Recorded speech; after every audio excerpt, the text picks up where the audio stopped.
A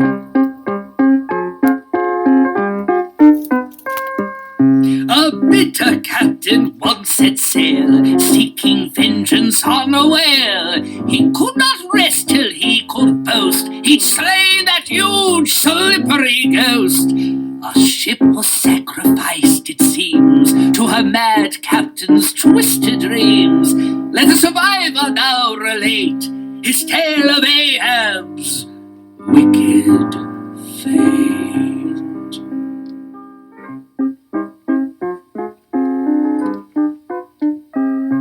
Call me Ishmael. You're probably wondering why a boy would grow up and want to be a sailor. While I was a little boy, nothing on the land really had any interest for me. Every time I was free from chores at home, I would run down to the sea and watch the waves breaking on the shore. Even when it was raining, I loved to watch the foaming water churn in the wind. The beads of rain hitting the water. It was all so beautiful. When I was old enough to leave home, I told my mother and father that I was going to go to sea. To sea?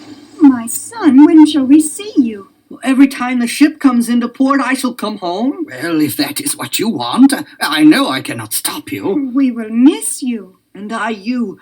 But I know my life was meant to be lived on the ocean. Goodbye, Mother, Father. I shall see you when I am in port.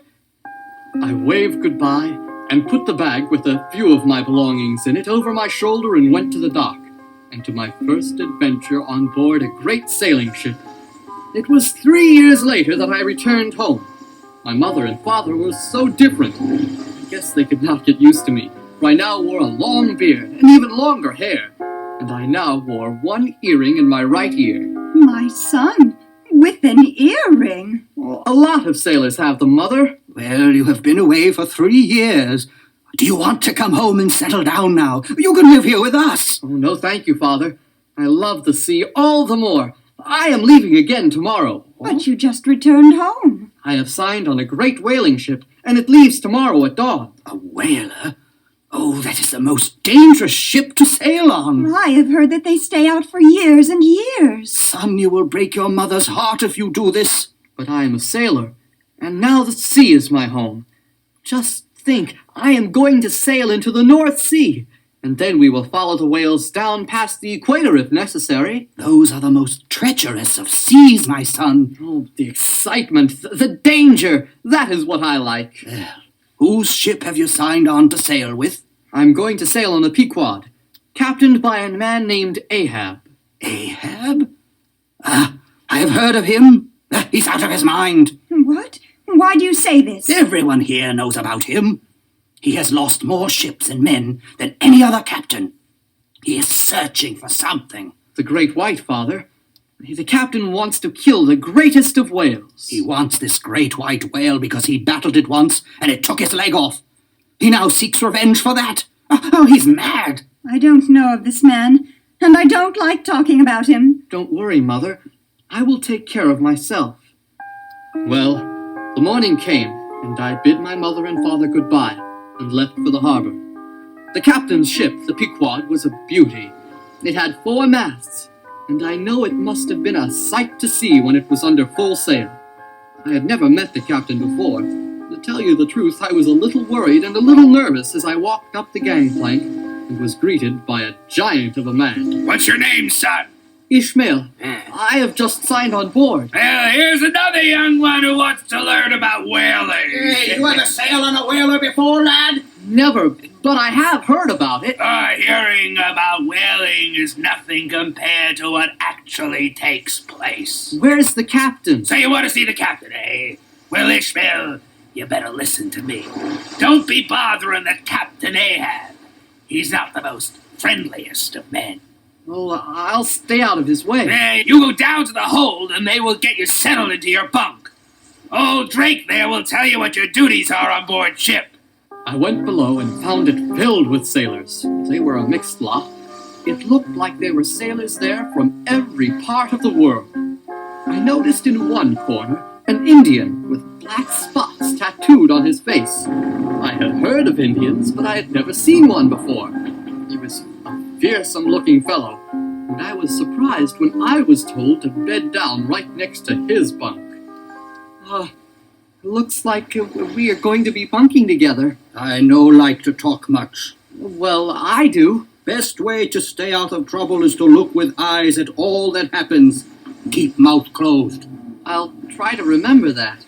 Well, that Indian just sat on his bunk and looked off into space. Here I was, a good Christian, bunking next to a pagan idol worshipper. I finished putting my few things away and sat down next to him. Why do you look at me so? I'm sorry. You know, you are a pretty scary-looking fellow. You do not like Indian? Oh, I do. But I have only met one Indian. Who is that? You. You are the first Indian I have ever spoken to. Well, I've read a lot about you, Indians. What you read? How strong and brave you are. That true. I like all Indians strong and brave. I have sailed on whaler many times. What about you? I've been on other ships, but never a whaler. There are no other ships. Once you sail on whaler, you never want to sail on any other kind of ship again. I felt that this fierce-looking Indian and I were going to be friends. You be careful till you learn about ship. And stay away from Ahab. Everybody says the same thing. Have you sailed with him before? No, but I have heard that he is strange white man. Good captain, knows how to treat ship, but very strange in the mind. What do you mean, strange? I will not have to tell you. You will see for yourself. Look, here come first mate. Oh. Welcome aboard Captain Ahab's ship. You're all setting sail with us, some of you for the first time. So let me tell you what is expected of you. The captain wants you all to work, and work as hard as you can. It stands for no foolishness on board his ship. We're after whales, and we do not come back to port till we get our full complement of whales. Later in the day, we were all told our individual duties. I remember climbing up to the crow's nest and watching the setting sun. What a sight it was. The blue of the sea fighting the burning sun, and then watching as the sun seemed to slip into the water. And so it went for 5 days, all the men doing what they were expected to do, and never once seeing the captain. The captain has not come out of his cabin yet. Why? Yeah, he's a man that likes to be by himself. When he's ready, he'll show his face, and then you'll see him, and you wish you hadn't. 3 weeks went by, and we still had not seen one whale. Well, the men began to get lonely, thinking about their loved ones back home. You could walk on deck in the evening and look at their faces as they gazed off into the distance. You know, Ishmael, sometimes I wonder why I'm out here. Why have I signed up for this kind of work? Don't tell me that you too are lonely. Lonely? I guess I am. I don't think I'll sail again when we get back. I miss my family. Sitting out at night, I begin to think about them. Well, Stump, when we start catching the whales, and with all that excitement on board, you won't have time to get melancholy. Look at the Indian. He's always by himself. He's a quiet man. But he talks to me when he feels like it. Otherwise, he sits out there on the starboard side and keeps cutting at that big plank of wood. What do you think he's carving? I can't tell yet. It looks like it's going to be a box of some kind. I don't want to ask him. He might not like being bothered. The next morning, just as the sun was streaking over the bow, a call came from the man in the crow's nest. Whales! Whales to the starboard side! The ship filled with excitement. All the men ran to their places. This was the moment we had all been waiting for. I went to the man I was assigned to. I'm to stay with you, sir. So you are, lad. But stay back and watch today. That's the best way of learning. Then the next time you can help me. Prepare to fire! The men with the weapons in their hands climbed out the planks that extended over the ship. They tied themselves onto the ship so that when they threw their weapons, they would not fall off. Then they aimed. As the ship closed in on the gigantic creatures, they threw the harpoons and... I hit one! I got one over here! The small boat! I could not believe it. A small boat lowered into the sea, and then they were pulled by the creatures through the water. Stay back! I want to watch. Stay back! This is dangerous! Those creatures are very clever. I watched as the whales dove under the small boats, trying to overturn them. Look out over there! A giant tail flashed out of the water and overturned one of the boats. The men were all thrown around. The whale had broken loose from the harpoon and swam away. The other whale was finally caught, and the men took it to the ship. Never in my life had I ever seen such goings-on. It took nearly half of the day to get the creature on board. That night, all the sailors were very tired. After their duties, they sat down and started to relax. It was almost 9 o'clock when we finished gutting the whale and boiling the blubber for the precious oil. Now, 9 o'clock was very late on board a ship, for in most cases the sailors would be in bed very early, for they had hard jobs and they needed the rest. Well, on this night, a bell rang out across the ship, and an excitement filled the air. What's happened? You've always wanted to see the captain. Well, you're going to get your first chance tonight. Why tonight? First whale caught. I wonder what he's up to. Have you sailed with him before? I have. And at the end of each voyage, I say, never again. But for some reason, I'm always back. In a few minutes, all the men, and there were a great many of us, were standing just below the bridge.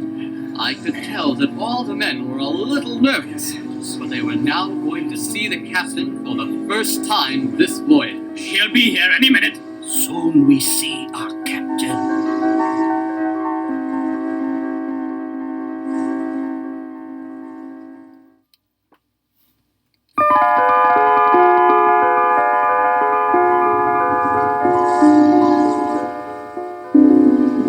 The door to his cabin opened, and out walked Captain Ahab. I will never forget the first sight of this man. He was well over 6 feet tall, and as thin as a rail.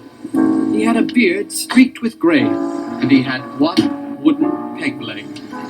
He looked an eerie sight with the moon shining behind him. I want to welcome you all aboard my vessel.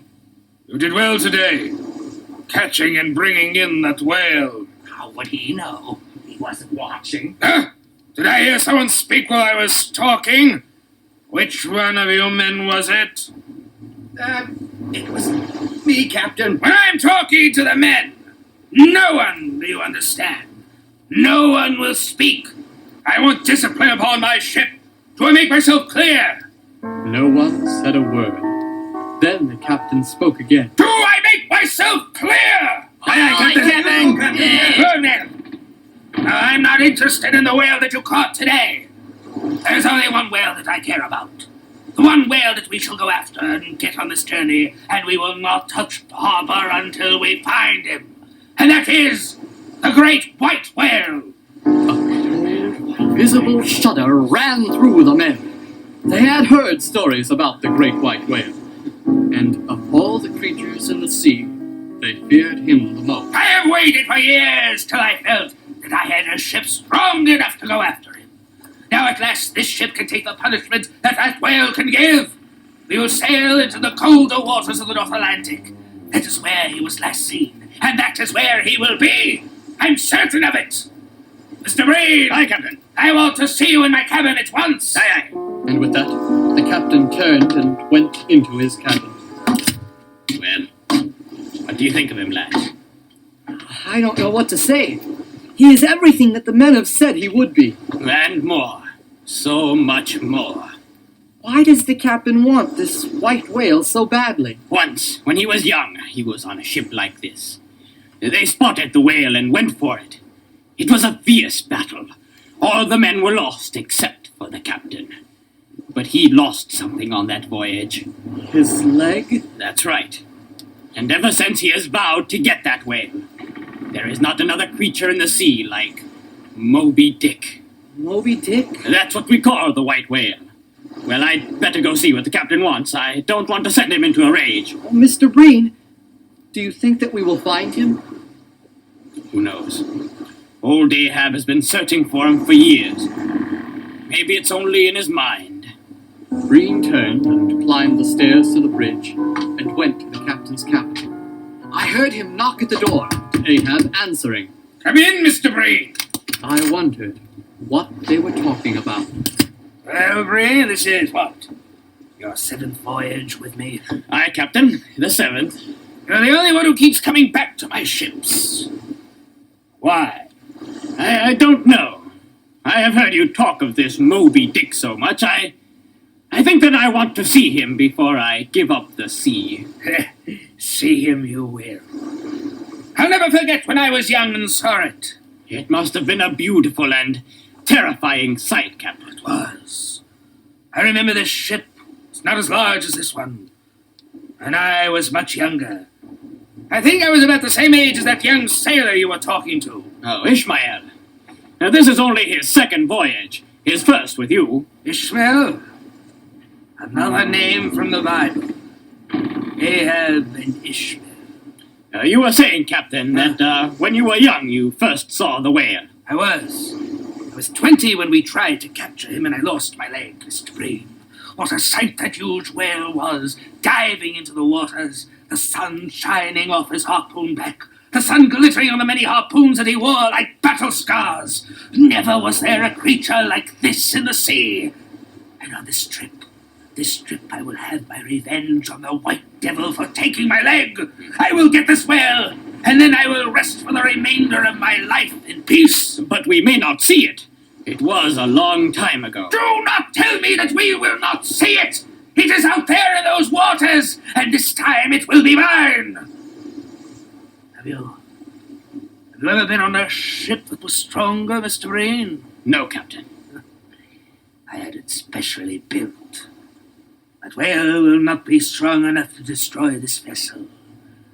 And then I, Captain Ahab, will be strong enough to destroy that devil. Whatever you say, Captain.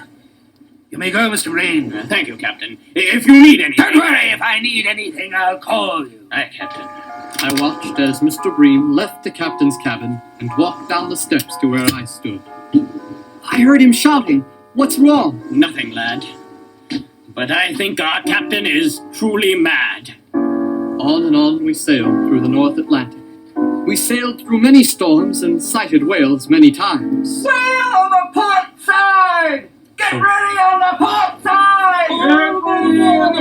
The sailors ran to their places and waited for the signal to get the creatures. But the captain would look through his telescope at the whale far away, and then would give the signal, and the men would return to their duties. What are we supposed to do? Are we on a sailing ship or not? It's supposed to be a whaling ship. But we don't go after him. We let him swim right past us. What does Captain Ahab want? Except for that fast day, we haven't gone after a single whale. Don't let the captain hear you talk like that. He is the leader on board this ship. You have to do what the captain wants. Or else. I don't like that or else. We'll be quiet. It's for your own good. The crew was getting restless, for there was nothing to do. I went over and sat next to Queequeg, who was again working on the strange box-like thing. Why you come here, boy? To talk to you. Why is it that you are always alone? Always working on that wood? What is it going to be? Do not ask. Well, if you don't want me to, then you don't have to tell me. I do not like it. Like what? The sea, the sky. It is grey and the winds blow so hard. It is not a good sign. How do you know it is not a good sign? So far nothing has happened. So far. But this ship is like a coffin. Any moment the great whale could come and destroy it. You shouldn't talk like that. Come with me. I want to show you something. I want to show you how I know. I followed the Indian to a deserted part of the ship. From around his neck he took some things that looked like old bones. I want you to look with me into the future. You can do that? Watch and look. The Indian then took 3 feathers from his hair and placed them so that they all touched. They formed a triangle. Then he took his necklace and dropped it to the floor of the ship. I stared at the bones all piled there. Then the Indian began to chant as he moved his head. His eyes started to blaze, and then the bones began to move. They he moved to the feathers, and the bones made the feathers move across the deck. The wind then blew 2 of the 3 feathers out to sea. Look at that, Ishmael. Do you know what that means? No, tell me. The bones that move are the great whale. The ship is the feathers. The whale will destroy the ship and sink it into the sea. All will die but one. Everyone on the ship will be lost? All lost but one. When will that be? I do not know. But you will see. Ahab will lead this ship to its end. But the ship is strong. No ship is stronger than the whale, for the whale is stronger than any of us. I wish you hadn't told me this. You ask me, I tell you. That box I carved. Do you want to know what it is? Now I am afraid to ask. I make a coffin of wood for myself. Soon I'll die. I need coffin. No, don't talk like that. Why do you run away? I don't want to hear you talk like that. And I will not talk any more. I ran from the Indian, but his words burned in my brain. Then, one day, one of the men called. Well, starboard side! The ship filled with excitement, for it had been a week since we last sighted a whale. The captain came out of his cabin and put his telescope to his eye. Then he gave a mighty yell. It is him! It is the great whale! He knows that we want him and we will get him! Can you see anything? It's so foggy out there, I can't see anything too clearly. But the fog cleared, and there, miles in front of us, was the whale, diving into the icy water, just waiting for us. Full sails! He's waiting for us. Let us not keep him waiting! Everything was made ready for us to go after the white whale. I have waited a lifetime for you, and now, Moby Dick, you will be mine! I looked up at the captain. He looked like a madman standing there with the cold north wind blowing his beard and his hair. His eyes flashed with a cold fury. Faster! We do not want to lose him! The ship moved as fast as it could. Soon the whale was very close. Look at it! He is bigger than the ship! He knows we're here! I think it can sense that the captain is after him. Look, it's gone! It dove under the water. Look, it's coming up on the other side. He's toying with us. Look at him! We will show him that he cannot frighten Ahab! The captain was playing a game. The white whale against his ship. Then the whale turned, and it looked as if it were looking straight at us. Then the whale began to move. He's going to hit the ship. He cannot sink us! We're too strong! Give orders to turn from him. Turn from him! Show him that we're afraid! Never! The men could not believe the captain. The whale was coming at us, and with a great crash, it hit us. It did not harm the ship. You did not hurt my ship! Get the harpoons ready! The men were all frightened by this time, but we ran to our stations and were ready to get the whale. They knew that if they did not get him, the whale would get them. Get him! Strike him when he comes at us again! With our harpoons ready, we waited for the whale to come back. And he did. And they let the harpoons go, and they struck him! The whale was full of fight and started to pull the ship to and fro. The entire ship rocked at the force of the whale. We will finish him off! The smaller boats were lowered. The whale, with one lash of his tail, sent them all out to sea. He then went under and came up under the ship. He tossed it around like it was a matchstick. The healthy ship was floundering now. The men were screaming and calling for help, but the captain did not hear anything, for he had jumped onto the whale's broad back. He held on to one of the harpoons in the whale's back, and in his other hand was another harpoon. I waited a lifetime to make you mine, and you shall be mine! All this time, Ahab was stabbing the harpoon into the whale, again and again, but nothing could kill this beast. Ahab was truly mad, for he could not realize, even at the end, that the beast had won. The whale dove under the ship, and with Ahab on his back, he came up. The captain had become entangled in the ropes that held the harpoons. The whale went under again, and when he came back up to the surface, Ahab was dead. The ropes kept him close to the whale's side, and as the great whale rose into the air, Ahab's loose arm moved back and forth. It was as if he was telling us to join him in death. Suddenly the whale turned, and with a mighty crash, it dove into the ship, sinking it and everyone on it.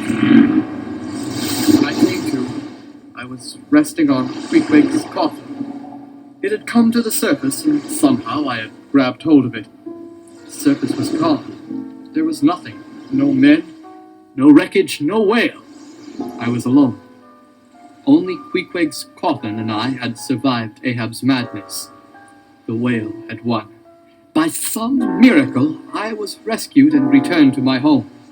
Your story seems almost impossible. But it happened.